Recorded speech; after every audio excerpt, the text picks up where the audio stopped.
छिपकली और बड़ी मकड़ी। एक जंगल में एक बड़ी मकड़ी रहती थी। उस मकड़ी के गुफा के पास ही एक दुष्ट छिपकली का गुफा भी था। वो छिपकली सभी मकड़ियों को खा जाती और उन्हें सताती थी।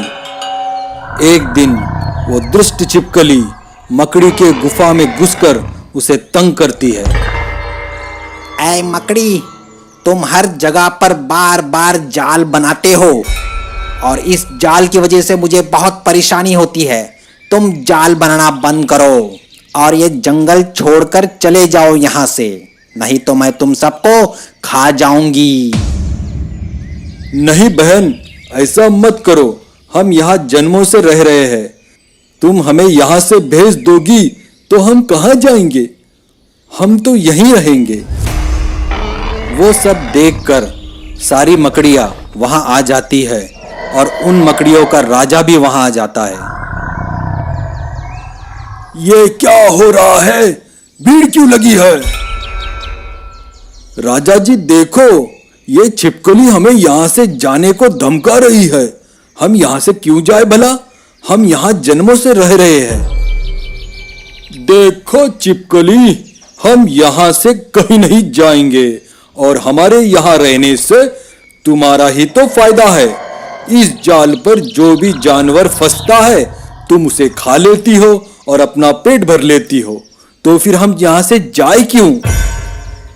छिपकली बहुत घमंडी थी और वो बोली, अच्छा, तुम सब एक हो।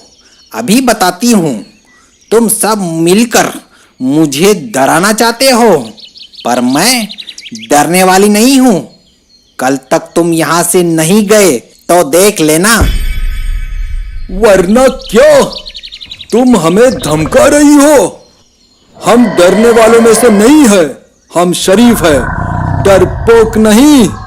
चलो निकलो यहां से। छिपकली वहां से चुपचाप चली जाती है और अगले दिन अपने दोस्त के साथ वहां फिर से आती है। ओहो हो, अभी तक मकड़ियां यहाँ से गए नहीं, उनके जाल भी नहीं हटे। और ये क्या, एक दिन में इतने सारे जाल! मुझे इनको देखकर गुस्सा आ रहा है। चलो साथी, हम इन जालों को तोड़ देते हैं। छिपकली अपने साथी के साथ उन जालों पर आक्रमण कर देती है, लेकिन मकड़ियां वहीं पीछे से छुपकर सब देखती रहती है। चलो अब कल आकर देखेंगे जाल है कि नहीं। देखा तुम सबने? मुझे पता था कि ये आज अपने दोस्तों के साथ आएगी, लेकिन हम नहीं मानेंगे। हमें होशियारी से काम लेना होगा। देखते हैं ये कब तक हमारे जाल ऐसे ही तोड़ेंगे। अगले दिन छिपकली फिर से आती है। वो देखती है कि मकड़ियों ने फिर से सारे जाल बुन दिए हैं। ये क्या, ये जाल फिर से कहां से आ गए? इसका मतलब मकड़ियां यहीं पर है, उन्होंने जंगल छोड़ा नहीं। मैं फिर से इन जालों को तोड़ देती हूँ। कई दिन ऐसे ही चलता रहा। फिर मकड़ी ने सोचा, अब इस छिपकली का कुछ न कुछ करना ही होगा। अब मकड़ी अपने पूरे फौज को बुलाती है। देखो मकड़ियों, अब बहुत हो गया। हमने बहुत शराफत दिखा ली। अब इस छिपकली को तो सबक सिखाना ही होगा। सबक? कैसा सबक? हम तो सीधे साधे हैं, हमें होशियारी दिखाना है। ठीक है, होशियारी दिखाते हैं। तुमने देखा कि छिपकली हमारे जाल तोड़ देती है। अब हम दूर एक जाल बनाएंगे और उस जाल को खाली नहीं छोड़ेंगे। उस जाल पर हम सब बैठ जाएंगे और उस पर किसी जानवर को नहीं फंसने देंगे। ठीक है? हाँ राजा जी, इस छिपकली को हमें एक साथ मिलकर होशियारी से सबक सिखाना होगा।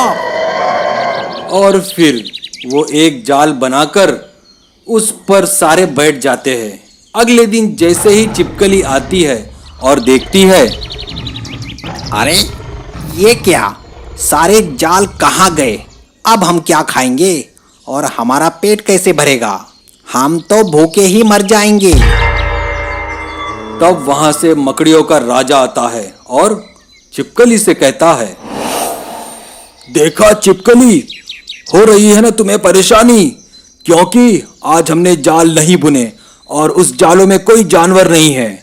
उन जानवरों से ही तुम अपना पेट भरती थी और हमारे जाल तोड़ देती थी, फिर भी हमने तुम्हें कभी कुछ नहीं कहा। पर फिर भी तुम हमें यहाँ से जाने को कह रही हो। देखो, आज हमारे जाल यहाँ नहीं होने से तुम्हें कितनी परेशानी हो रही है। अरे हाँ, तुम सही कह रहे हो, मैं गलत थी। हम सब जीव जंतु हैं और हम सबको एक दूसरे के सहारे रहना है। हम सबको मिलकर रहना चाहिए। मुझे माफ़ कर दो। अब से मैं तुम्हें कभी परेशान नहीं करूँगी और यहाँ से जाने को नहीं कहूँगी और तुम्हारे जाल भी कभी नहीं तोड़ूंगी। तो दोस्तों, इस कहानी से हमें ये सीख मिलती है, एकता और होशियारी में ही हम सबकी जीत है। ऐसे ही मज़ेदार कहानियों के लिए हमारे चैनल को सब्सक्राइब करें और बेल आइकन प्रेस करना ना भूलें। शुक्रिया।